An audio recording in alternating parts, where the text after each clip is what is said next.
আজ সবাই মিলে বেরিয়ে পড়েছিলাম ঘুরতে যাব বলে। তো কোথায় যাচ্ছি সেটা তো তোমরা দেখতেই পাবে। তো চলো তোমাদের সাথেও শেয়ার করি, তোমরাও সাথে থাকো, ভিডিওটা দেখতে থাকো। সো হ্যালো এভরিওয়ান, কেমন আছেন সবাই? আশা করি খুব ভালো আছেন, আর আমিও খুব ভালো আছি।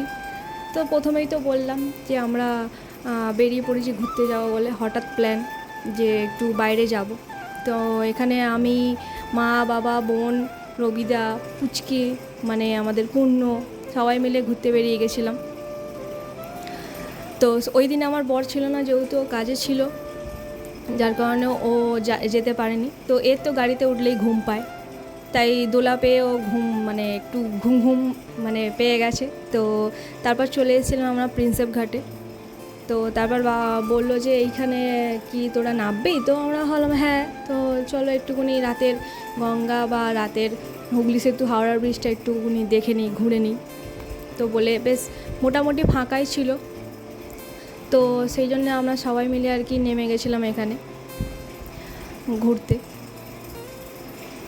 আর সন্ধেবেলা বেশ ভালোই লাগছিল, এরম হঠাৎ হঠাৎ প্ল্যান হলে বেশ ভালোই লাগে ঘুরতে।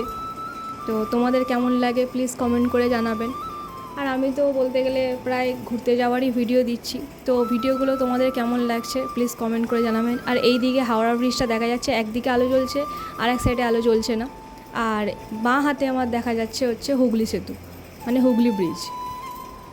তো তারপর পূর্ণ এইদিকে চিল্লামিল্লি শুরু করে দিয়েছে যে ওই লঞ্চটা চড়বে, তাই আঙুল দেখিয়ে দেখাচ্ছে যে ওটা আমি চড়বো।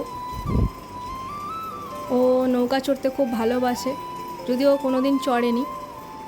আর জাহাজে লোক আছে, রাত্রিবেলা তো শিকার করছে, কী করে খুঁজে পাচ্ছে কে জানে।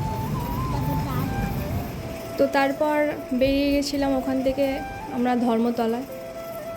তো তখন বাজে রাত ওই 8টা সাড়ে 8টা হবে এরকম, আমি ঠিক টাইমটা জানি না। তো ধর্মতলায় নেমে আর কি স্প্ল্যানেডে যাব বলে, তো এখানে পূর্ণ তো খুব খুশি, ও তো স্প্ল্যানেড ঘুরতে খুব ভালো লাগে, কারণ ও যেহেতু নিত্য নতুন জিনিস দেখে, কিনতে ওর ইচ্ছা হয়, যার কারণে ও তো মানে ঘোরার এক্সপার্ট। তো বাবা এখানে সোজা চলে গেল চশমার দোকানে, এখানে পছন্দ হলো না। আর আমার তো এই ড্রেসটা খুব পছন্দ হয়েছিল, এটা যেহেতু মানে চুড়িদারের পিস, তো এখানে এই কানের মানে দুলগুলো খুবই ভালো লাগছিলো। আর প্রত্যেকটা কানের দুলের দাম 30 টাকা। তো এখানে প্রত্যেকটা কানেরই ভালো লাগছিলো, তো মনে হচ্ছিলো সবই নিয়ে নিই। তো তার মধ্যে বোনের একটা এটা পছন্দ হয়েছিল, তাও বলছিল একটু ঘুরে ঘুরে দেখ যে কোনটা ভালো লাগে। তারপর এটা আমার পছন্দ ছিল, এটাও ওর পছন্দ ছিল। তো শেষমেশ কোনটা নিয়েছি সেটাও তোমাদেরকে দেখাবো।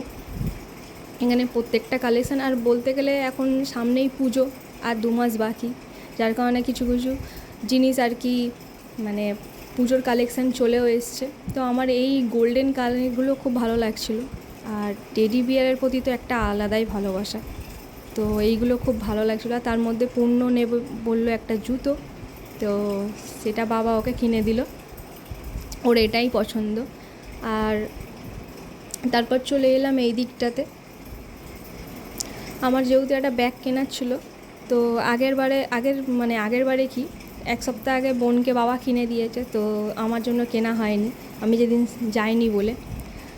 তো সেই কারণে আমাকে বললো তুইও একটা নিয়ে নে। তো আমিও এখানে একটা ব্যাগ নিয়ে নিয়েছি, সেটা তোমাদের সাথে পরে শেয়ার করে দেবো যে কী ব্যাগ নিয়েছি আমি। তো তারপর কেনাকাটি হওয়ার পর আমরা চলে এলাম এখানে চটপটি খেতে, তো বেশ ভালোই লাগছিলো। আর এনাকে দেখো, এমনি সময় ভাত খেলে বলে ঝাল লাগে, আর এখানে চটপটি খাচ্ছে ঝাল ঝাল। তারপর ও তো মানে কি বলবো, ওর যেখানে যাওয়া মানে ওর খালি কালীঘাট কালীঘাট করে, তো যার কারণে ওর বায়নাতে আর কি কালীঘাটেও চলে এলাম। ও সমানে গাড়িতে উঠে বলছে যে কখন কালীঘাটে যাব। তো তারপর ওর কথা শুনে আর কি কালীঘাটটাও ওকে ঘুরিয়ে নিয়ে যাওয়া হলো।